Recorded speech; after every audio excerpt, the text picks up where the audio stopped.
Hello, all my lovelies. Welcome if you're new. Welcome back if you have been here before. I want to do a 2024 flip through of my journal. It's an Archer and Olive, and I'm really excited to just kind of go through all that I read this year. So, starting off, I had the hopefuls, the books I wanted to read, and my 24 for 24, which I want to work on next year, reading more books by BIPOC authors.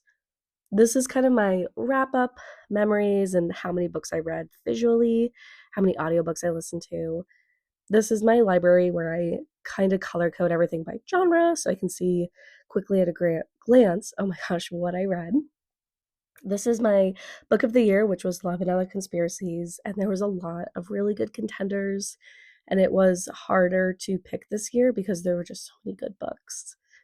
I also wanted to keep track of both genre and the type of book I read. So, as you can see, I read a lot of romance, but I also had a really good mix of like physical, audio, ebook, which was really cool to see. This is NetGalley checklist. I made this before I got accepted to like the Berkeley program and a lot of other programs, so I definitely don't need to make this as big next year. And then for book clubs, I didn't get to participate in as many as I was hoping for. So maybe next year will be better. This page I love. It's where I keep track of if I left a review on Goodreads, Storygraph, Amazon, or NetGalley, um, just so I can keep track of my reviews. And I smudged while I was finishing that, so that was a bummer. Um, Not a good year for followers. I'm not going to keep track of this next year. I think it's too stressful for me. And I also need to keep better track of books that I was gifted from programs or from authors. And then this will eventually be my wrap up page. This is the monthly wrap up. So I'll do all the books I read, the rating, how I read them, maybe some cute stats. I think I'm going to revamp this a little for next year, but it's really cool to look back and see everything I read. And then we jump into the books. One thing that was really cool this year is that when I went to conventions or something, I was able to get the authors to sign the books, or like sign the pages, which is so cool. I hadn't done that previously, so that was something that was new and really cool to get to see and have in my book forever. Sorry if my voice seems a little off today. One, I'm actually trying out this new microphone I got off of Amazon. And then two, I got hit with this nasty cold thing that's going around.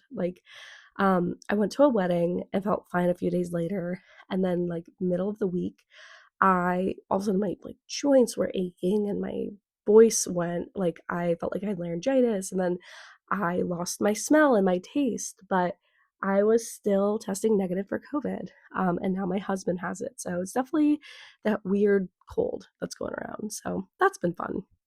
But I really wanted to make sure I did this wrap up before the end of the year, just to really reflect back on all the books I read and all the memories I made. I made a ton of friends this year. I met a lot of really cool authors. It's actually the first year I got to go to conventions, which was really fun.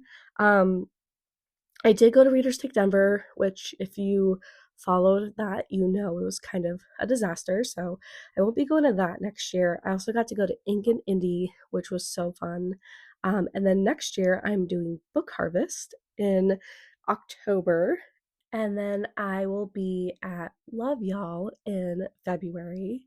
I'm so excited for both of them, and the fact that I get to be an influencer for both is a really exciting and humbling experience because I know that there's so many others out there who applied, and I'm just really grateful I got picked and excited to keep talking about it and promoting authors. So super excited. But yeah, just looking back through all these journal pages, there's definitely some books where I'm like, I did read that book this year. It's so crazy. My goal was to read 100. I think I'm going to end at about 106, 107. One thing I started to do this year that I didn't really do previously was listen to audiobooks, and now I am obsessed with listening to audiobooks. Whenever I'm in the car, I don't even listen to music anymore. I listen to audiobooks. So my Spotify Wrapped was a little low this year, but that's because there's way more audiobooks that are taking center stage. Um, And as we get into December, there's still maybe one or two pages I have left to do, but overall, this is my journal for 2024. And I'm really excited that you stayed and listened to me yap on for a little bit. And I'm excited for 2025.